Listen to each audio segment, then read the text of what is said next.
আমি বলছি এদের চোখে আমার কোনো পার্থক্য এরা দেখতে পাই। 2004-এর শুভেন্দু যা, 2026-এর শুভেন্দু তা। তাই এদের হৃদয়ে আমি আছি, এরা আমার হয়ে ভোটটা করবে এবং নিশ্চিতভাবে ভারতীয় জনতা পার্টি শেষ বড় নির্বাচনে 8,200 ভোটে এগিয়েছিল, তার থেকেও বড় ব্যবধানে এখান থেকে বিজেপি জিতবে, শুভেন্দু নিমিত্ত মাত্র। আচ্ছা, ভোটটা দিতে হবে পদ্মফুল। 2021 সালে প্রতীক সর্বোপরি 2021 সালে নেতা আমাদের নরেন্দ্র মোদী, জয় আমাদের লক্ষ্য, বিজয় আমাদের সংকল্প, তাই তো? দাদা এই জায়গাতে আপনার লড়াইয়ের জায়গাটা, এই জায়গাতে কোনটা প্রাধান্য পাবে? কর্মসংস্থান না যে আপনি মন্দির নিয়ে একটা প্রস্তাবিত? বহুমুখী উন্নয়ন। আমি যখন এইচডিএ চেয়ারম্যান ছিলাম, বন্ধ থাকা রেলপথের কাজও যেমন চালু করেছি, জল প্রকল্পও যেমন এনে দিয়েছি, বিদ্যালয়গুলোকে আমি সাজিয়ে দিয়েছি, কলেজের বিল্ডিং নির্মাণ করে দিয়েছি, সেচের খাল খনন করে দিয়েছি, যে বড় খাল এইচটি ক্যানেল তেরাপিঠিয়া থেকে একদম ইডিঞ্চি পর্যন্ত আমার আমলে খনন হয়েছে, ঢালাই রাস্তা, পিচের রাস্তা হয়েছে, দীনবন্ধুপুর লকগেট থেকে গেন্দামারি খেয়াঘাট নদী ভাঙন রোখার কাজ হয়েছে, জেলিংহামে নদী ভাঙন রোখার কাজ হয়েছে এবং হলদিয়া নন্দীগ্রামের ব্রিজ যেহেতু হয়নি, জেটি তৈরি করে দিয়েছে। সরকার এলে হলদিয়া নন্দীগ্রামে ব্রিজ বিজেপি বানাবে, কারণ ওটা জাতীয় জলপথ, হোল্ডার সেতু বানাবো, সংকল্পপত্রে আছে, রামেশ্বরমের মতো, কারণ ওখান দিয়ে জাহাজ যায়।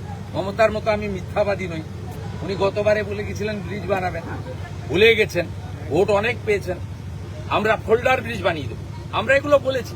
তাই উন্নয়নটা হবে বহুমুখী, তার সঙ্গে নিশ্চিতভাবে কর্মসংস্থান। আমার সময়কালে এমএসকে, এসএসকে, আইসিডিএস থেকে শুরু করে বিভিন্ন স্তরে অনেক কয়েক হাজার মানুষ কর্মসংস্থান পেয়েছেন বিভিন্ন, এমনকি হলদিয়ার কলকারখানাতেও বেশ কিছু সংখ্যক ছেলে মেয়ে কাজ পেয়েছেন। আগামী দিনে জেলিংহামে যে 2200 কোটি টাকা মোদিজি স্যাংশন করেছেন জাহাজ তৈরি এবং রিপেয়ারিং কারখানা, সেখানেও কর্মসংস্থান হবে। মুম্বাইতে, গুজরাটে পড়ে থাকা পরিযায়ী শ্রমিককে বাড়িতে এনে কাজ আমরা দেব। কাটা কাপড়ের কাজ, লেদারের কাজ, এখানে হাতের কাজ জানে না এমন কোনো ছেলে নেই, তাদেরকে এখানে যদি বাজার তৈরি করে ট্রেনিং দিয়ে, ইকুইপমেন্ট দিয়ে করা যায়, অনেক ভালো জিনিস হবে। ঘরে ঘরে গ্র্যাজুয়েট ছেলে রয়েছে, এক একটা বিদ্যালয়ে দেখবেন কলেজের মতো, তারা চাকরি পায় না কারণ তাদের টাকা নেই। আপনি নিজে দেখেছেন শিক্ষক দুর্নীতি মামলায় সুফিয়ানের নাম এসেছে, 4 কোটি টাকা তিনি নিয়েছেন চাকরির জন্য, এটা চার্জশিটে উল্লেখ করেছে সিবিআই। ন্যাচারালি সবাই জানে যে আমি চলে যাওয়ার পরে তৃণমূল কংগ্রেস কি কাণ্ডটা করেছে। আমি থাকার সময়ও দুর্নীতি যেগুলো করেছে তার প্রতিবাদ আমি দলে থেকে করেছি। আমফানে ঝড় হয়েছিল, সেখানে 20,000 টাকা করে ঘর ভাঙার টাকা এসেছিল, তৃণমূলের নেতারা লুট করেছিল টাকা। আমি এবং মেঘনাথ পাল 186 জন তৃণমূল নেতার চেক বিডিও অফিসে ফেরত করিয়েছিলাম। এই উদাহরণও আছে। আমি গোটা রাজ্যে কাজ করলেও আমার যেহেতু ওটা কর্মক্ষেত্র, জন্মভূমি, আমি সেখান থেকে নির্বাচিত কাউন্সিলর, বিধায়ক, সাংসদ ইত্যাদি হয়েছে। 6টা-8টা বড় নির্বাচনে লড়লাম 2001 থেকে 2007। স্বাভাবিকভাবে এখানে ভারতীয় জনতা পার্টির সঙ্গে মানুষের মেলবন্ধনের ক্ষেত্রে অল্প কিছু ভূমিকা আমি গ্রহণ করেছি এবং তার ফলে এখানে বিজেপির যে বেস ছিল আমি আসার আগে, সেটা তো একটা বেস তৈরি হয়েছিল, 37% ভোট পেয়েছিল। 2024 50%। আমার বিশ্বাস এবারে আমরা 16টা আসনই। অনেকে এটা রাজনৈতিক মহলে বলা করে যে এটা যে ভোটটা বাড়ছে র্যাপিডলি, তার একটা বড় কারণ হচ্ছে এটা শুভেন্দু অধিকারী।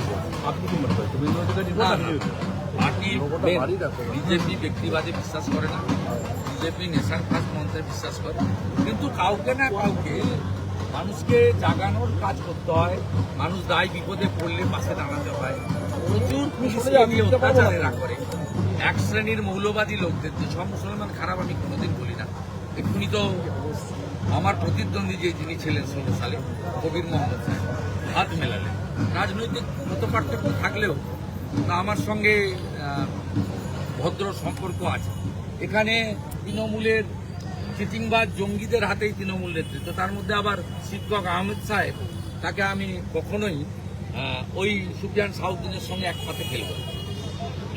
এই যে জায়গাটা থেকে আমরা একজন মানে যেভাবে বিজেপি বা হিন্দুদের উপরে বিভিন্ন স্তরে অত্যাচার করা হয়েছে, এমনকি কিছু মুসলিম ছেলের উপর অত্যাচার করা হয়েছে, আমাদের এই রাজারাম চকে মাসুদকেও জেল খাটানো হয়েছে, আব্বাস বেগকে জেল খাটানো হয়েছে, সেক্ষেত্রে আমি তাদেরকে দ্রুততার সঙ্গে সাহায্য সহযোগিতা দিয়েছি। সেই কারণে এখানে কর্মীদের মধ্যে একটা জোশ আছে যে আমাদের সবকিছু চলে গেলেও আমাদের গোটা কাপড় আর নুন ভাতটা আমাদের জেলে গেলেও আমার বাড়ির লোক না খেয়ে থাকবে। শুভেন্দু আছে বা শুভেন্দু দাদা আছে। এইটা বলা হচ্ছে যে এইটা একটা স্থানীয় স্তরে বা আঞ্চলিক স্তরে এদের ভালোবাসার ভরসার কিছুটা জায়গা আমি তৈরি করতে পেরেছি। সেই কারণে প্রত্যেকের মানসিকতাই কিন্তু বিজেপি, প্রত্যেকের নেতা নরেন্দ্র মোদী। সেইটা আর একটু এখানে গতি পেয়েছে এই শেল্টার বা বিশ্বাসটা দিতে পেরেছি বলে খানিকটা। তৃণমূলের সর্বোচ্চ নেত্রীকে আপনি যখন হারিয়েছেন নন্দীগ্রামে, তারপরে এই প্রার্থী বর্তমান প্রার্থী আপনাকে কতটা বেগ দিতে পারবে? তৃণমূলের সর্বোচ্চ নেত্রীকে আপনি সম্পর্কে ব্যক্তিগত আক্রমণ করা উচিত না, লড়াইটা রাজনৈতিক। কিন্তু তৃণমূল কংগ্রেসই 2021-এ যে উচ্চতায় নির্বাচনটা নিয়ে গেছিলেন, তারাই নিজেরাই এই নির্বাচনটাকে কোন জায়গায় নিয়ে গেছেন তারাই বলতে পারবেন, আমি বলতে পারবো। দেখুন, আমি প্রত্যেক বুথে যেতে পারিনি, রাজ্যে ঘুরতে হয়, ভবানীপুর আছে, আরও বিভিন্ন দায়িত্বের সঙ্গে কাজ করতে হয়, শ্রমিকদের সঙ্গে একসঙ্গে মিলে অনেক কাজ করতে হয়। আমাদের চার্জশিট ঘোষণা, সংকল্পপত্র ঘোষণা, প্রধানমন্ত্রীর কোনো সভা যাওয়া, অমিত শাহজির সভা অ্যাটেন্ড করা, যোগীজির সভা অ্যাটেন্ড করা, এইরকম বহু কর্মকাণ্ডে আমার দায়বদ্ধতা থাকে বিরোধী দলনেতা হিসেবে। তারপরেও আমি 17টা গ্রাম পঞ্চায়েতে এখানে কাজ করার সিদ্ধান্ত নিয়েছিলাম। সেই 17টা গ্রাম পঞ্চায়েতে আমি একবার করে আমার আবেদনটা পৌঁছে দিচ্ছি। এরা এক বাক্যে বলছে যান ভবানীপুরে, আমরা আপনার ভোটটা দেখে নেব। আর কারণ এই কদিন আগে এখানে 100 বছরের প্রাইমারি স্কুলের উদ্বোধন হয়েছে, সেখানে আমাকে পেয়েছে। তার কিছুদিন আগে দুর্গাপূজা হয়েছে, দুর্গাপূজা আমাকে পেয়েছে। নেতাজি সঙ্গের প্রোগ্রামে আমি কতবার এসেছি, অসংখ্যবার। অতএব নতুন করে যাদের নাম গোত্র পরিচয় নেই তারা এসে পরিচিতি দিক, অটোবায়োগ্রাফি জানা। আমার পরিচয় বিবরণ দেওয়ার এই এলাকার মানুষের কোনো প্রয়োজন নেই। আর এখানকার যারা বয়স্ক লোকরা আছেন তারা আমাকে 2004 থেকে দেখছেন, তারা আমাকে লক্ষ্য রাখেন। আমার জামার ব্র্যান্ড চেঞ্জ হলো কিনা, আমার হাতে ঘড়ি উঠলো কিনা, আংটি এলো কিনা, গলায় চেন এলো কিনা, চুলের ছাঁট বদলানো কিনা, রূপের ছাঁট চেঞ্জ হলো কিনা, জুতোর ব্র্যান্ড বদলানো কিনা, গাড়ি বদলানো কিনা, গাড়ির কালার বদলানো কিনা, এগুলা না। আমি বলছি এদের চোখে আমার কোনো পার্থক্য এরা দেখতে পাই।